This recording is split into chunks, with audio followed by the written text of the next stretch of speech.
Pronto. Tá beleza? Bom, tá a seu critério. Essa parte eu vou... Fala, leitores fantásticos, é um prazer estar aqui com todos vocês. Hoje solo, o André tá ali, quer dizer, tá aqui do lado, participando da gravação, mas hoje a incumbência coube a mim, Ira Andrade, também integrante do Leitores Fantásticos. E hoje a gente vai falar um pouco sobre sociologia, vamos falar um pouco sobre essa ciência humana e quais são as suas principais características, né? O que diferencia a sociologia do olhar da história, do olhar da psicologia, do olhar da geografia e de tantas outras importantes, relevantes ciências das chamadas humanidades, beleza? Antes, porém, eu queria começar com uma frase de um sociólogo que é um dos meus prediletos, que é o Max Weber, grande sociólogo alemão, que dizia: nada tem valor para o homem enquanto homem se não pode fazê-lo com paixão. Tenho a certeza, é com muita paixão que eu estou aqui para falar de sociologia com todos vocês. Primeira coisa importante para a gente entender o olhar sociológico e suas distintas perspectivas é exatamente entender como surgiu a sociologia. Essa é a primeira coisa que nos importa. Essa ciência que surge a partir de um neologismo de Auguste Comte, que é alguém de quem eu vou falar uma coisa ou outra aqui hoje, porque eu costumo dizer que Comte é um clássico olvidado, é um clássico esquecido, é um clássico subestimado. Quando se fala em sociologia, muito se fala dos três porquinhos, a saber, Emile Durkheim, Max Weber e o Karl Marx. Só que as pessoas se esquecem de dar o devido valor a outros caras, não só Auguste Comte, mas como, por exemplo, também o George Simmel, certo? Dentre tantos outros cânones da literatura sociológica. O Comte, quando criou a sociologia, nesse neologismo sociologia, ou como ele costumava também chamar a física social, era uma tentativa de compreender, certo, racionalmente a sociedade, tal qual as ciências da natureza também se propunha a compreender. Na verdade, Comte, com esse olhar positivista, ele acredita piamente na neutralidade do olhar do autor, do olhar do cientista, e também na possibilidade de objetividade. Porque você que não tem muita predileção pelas ciências humanas, percebe, por vezes, um quê de subjetividade das narrativas. Certo? É muito comum você, sobre o mesmo tema, ter uma perspectiva de esquerda, uma perspectiva, certo, marxista, por exemplo, e por seu turno você ter uma leitura mais conservadora, uma leitura de direito, uma leitura liberal a favor do livre mercado. Então isso é muito comum, isso é muito possível nas ciências humanas, porque são ciências axiológicas, ou seja, são ciências que também trabalham com a questão valorativa. Mas voltemos para Comte, porque se você entende toda essa roupagem trazida por Comte, se você entende qual é a novidade, o escopo que ele deseja exatamente atingir, você vai entender a gênese da ciência sociológica, essa física social. Primeiro ponto importante é: por que física social? Ora, muito simples.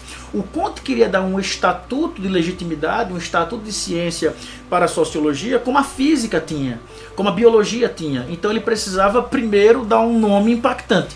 Por isso, física social. Ela não é apenas uma ciência da sociedade, ela é tal qual uma física da sociedade, que tal como a física vai estar diante de elementos estáticos e dinâmicos, porém da sociedade. É por isso que, se você entende essa metáfora que eu estou utilizando, você vai entender perfeitamente, certo, a frase primordial do positivismo, que está, parte dela, estampada na nossa bandeira. Quando o Comte dizia que o grande trunfo do positivismo, o grande trunfo da sociologia positivista é exatamente entender três elementos, a saber, certo, a ordem, beleza, o progresso e o próprio amor. Mas vamos trabalhar na ordem que ele estabelece. Ele estabelece o amor como princípio, a ordem como base e o progresso como fim.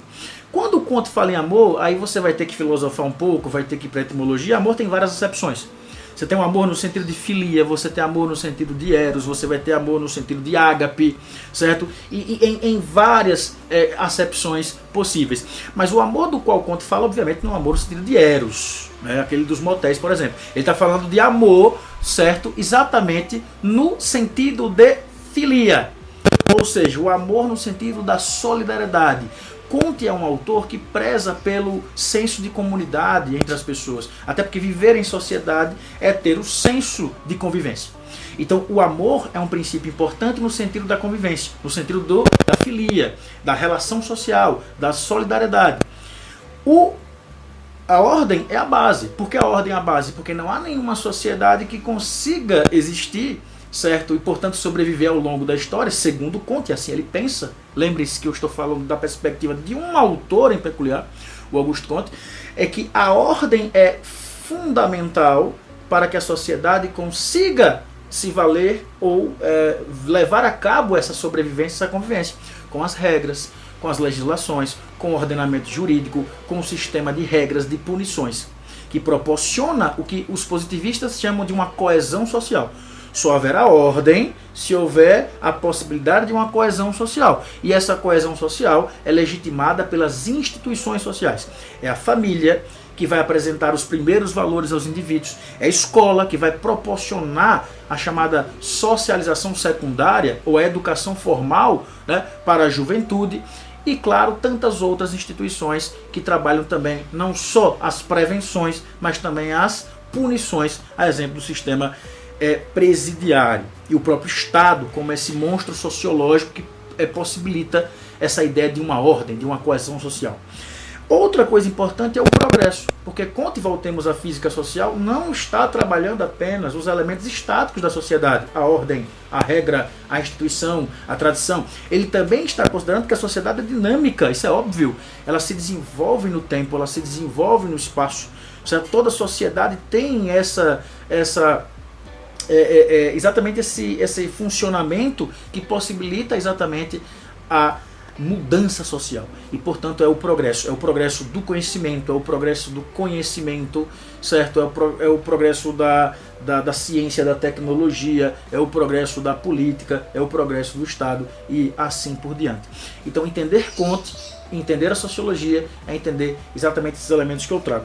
Outra coisa importante é que muitos autores, sobretudo os historiadores teóricos das ciências sociais, eles trazem a ideia segundo a qual a sociologia surge como a ciência da crise. Eu particularmente adoro essa leitura, porque a sociologia surgiu para entender os problemas sociais ligados ao mundo contemporâneo, em especial à era das revoluções, mas ela não estava preocupada apenas em compreendê-los.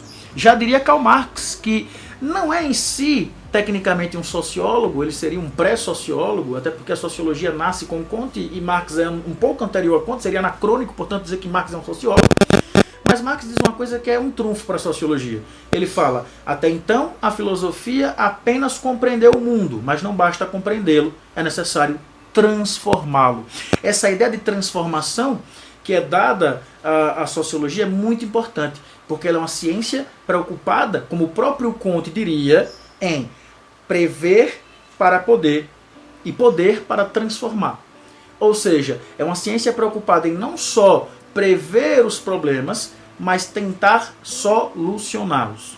Nesse sentido, você vai ter um sociólogo muito importante, que é muito bem trabalhado, inclusive nessa obra que eu indico a vocês, essa obra é As Etapas do Pensamento Sociológico, do grande Raymond Aron, que é um sociólogo chamado Émile Durkheim, que é um dos grandes pais da sociologia, por vezes, inclusive, considerado aquele que vai sistematizar o pensamento sociológico, por vezes considerado aquele que levará essa nova ciência, esse neologismo chamado sociologia, para a academia francesa. E o Durkheim tem como um primeiro objeto de estudo o suicídio. E a ideia de Durkheim não é só compreender o suicídio como um fenômeno social. O que é que ele quer dizer com o suicídio como um fenômeno social? Que é um comportamento, é um fenômeno constituído socialmente, ou seja, com influências sociais e com repercussões sociais. A tese do Durkheim na obra O Suicídio, vale a pena depois você dar uma olhada, dar uma pesquisada sobre ela. Posso fazer, inclusive, um próximo vídeo, nós podemos fazer um próximo vídeo sobre o suicídio e falar um pouco até de séries, né? Como 13 Reasons Why, O Sofrimento de Jovem Werther, que o André está relendo aí, depois ele vai comentar também. E falarmos sobre o que é o suicídio em Durkheim. Mas, por ora, o Durkheim entende que há algumas modalidades de suicídio e em todas elas não é apenas uma conduta praticada à alvitre escolha do próprio indivíduo. O suicídio tem causas e consequências sociais. Exemplo, se você faz uma pesquisa sobre os palcos onde nós mais temos índice de suicídio, você vai perceber que a Golden Gate é um lugar propício. Tem até um documentário que eu indico a vocês, chamado The Bridge, chamado A Ponte, que fala sobre isso. Inclusive, a Golden Gate é aquela ponte que o Magneto lá em um dos filmes do X-Men, ele suga tudo lá e faz a bagaceira toda. E ela tem um índice enorme. E quando pesquisado sobre os suicidas, surgiu uma tese que é no mínimo estranha. A tese dizia: a maioria dos suicidas se arrepende quando vai cometer suicídio. Aí você pergunta, sim, isso foi algo mediúnico? Você perguntou para o espírito que se foi porque ele se arrependeu? Não, porque essa pesquisa é feita com aquelas pessoas que tentaram cometer suicídio e na hora H se arrependeram, ou eu vou usar um termo que não é apropriado, mas não lograram êxito na hora de cometer suicídio. Não acho que não é um termo apropriado, mas que não conseguiram efetivar o suicídio. E todas elas admitem que tem uma influência do meio. É o desemprego, são os problemas emocionais, é a questão do mundo moderno individualizado e assim por diante.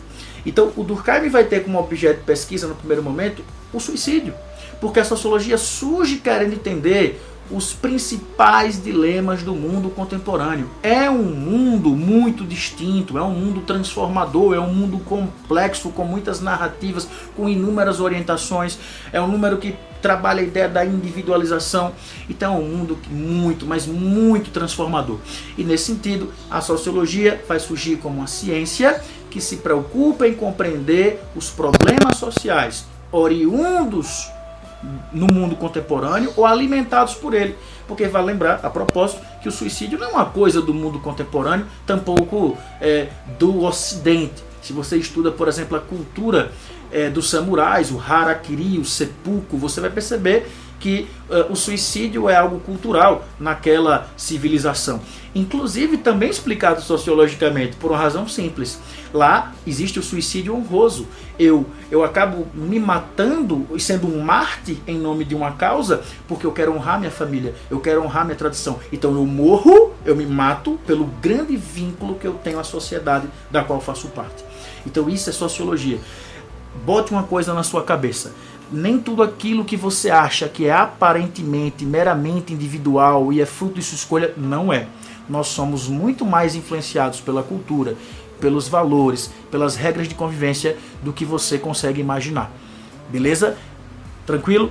Num outro bloco, num outro momento, a gente fala de outros autores, mas eu queria que você entendesse que é esse o contexto de nascimento da sociologia, ligada ao mundo contemporâneo, às suas principais transformações e a dilemas que são alimentados ou criados nesse próprio mundo contemporâneo. Grande exemplo, o suicídio. Não é à toa que Emile Durkheim, um dos maiores sociólogos da história, um dos grandes clássicos, um cara que é incontornável para quem quer entender sociologia, é um cara que escreveu um calhamaço, algo assim dessa grossura, certo? Só sobre o fenômeno suicida, para justificar que ele é muito mais sociológico, ele é muito mais cultural do que você imagina. Então é isso, a dica de hoje: sociologia, ciência que surge como uma ciência do caos contemporâneo, tentando provar que aqueles fenômenos aparentemente subjetivos e individuais não são, porque tem uma carga social muito mais pesada do que você imagina. Valeu, galera, até a próxima.